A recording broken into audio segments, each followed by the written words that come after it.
Jonathan, you've captured dozens of large broadcasters for your solution, so tell me about it. Absolutely. Yeah, we've been fortunate over the past few years. We've been working through the broadcast market, understanding the challenge of delivering complex apps in very short periods of time. This is a challenge common to probably every media body out there today. The costs of developing in-house or outsourced are considerably high, and everything in the app world takes quite a long time.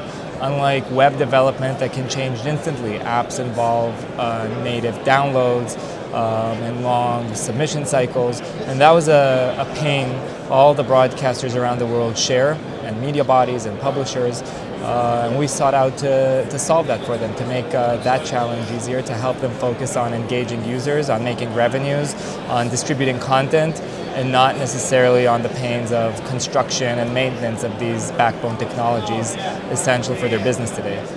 So you're selling all over the world, but social media, all the video watching trends are changing.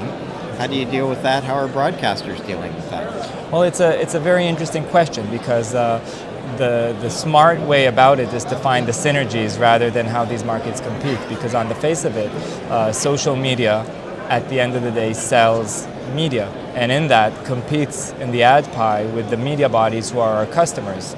So there's a friend or foe situation here that has been holding out for a couple of years.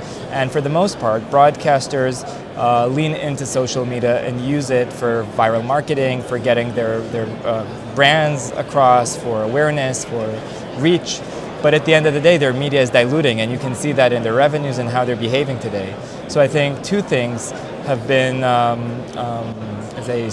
have surfaced. One is their need for cost control, because in the new world, the competitive market of content is just much more fierce, so they have to economize. That's why they need smart SaaS solutions instead of expensive homegrown developments.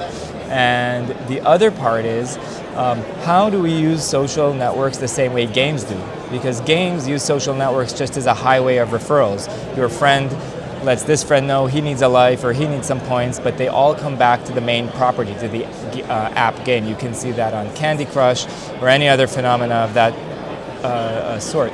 So a good broadcaster strategy uses social networks to refer people into their own app, which again needs to be developed. And then that app needs to be enriched with some contextual features around the community. So having discussions, opinion leaders, likes, dislikes, those kinds of opinionations and personalizations that Facebook and Twitter can offer need to be baked in the broadcasters' applications. And we've recently launched a really important product called Live Plus, which, similar to what Twitter would do in their own app for a stream, lets broadcasters do in their own media. So we're saying bring in the social discussion, even the social networks, harbor them in your broadcaster app rather than the other way around.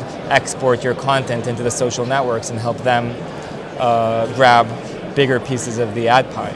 So basically, bottom line is you're helping the broadcasters move into this newer area, keep the trends moving, as well as helping them make money. Well, at least defend their turf in that sense. These grounds are not that new anymore. We've been in business. Our company alone has been in business for 6 years now. So this has been an ongoing battleground between new media and old media.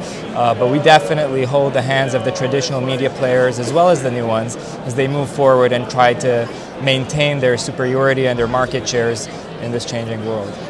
Thank you. Thank you.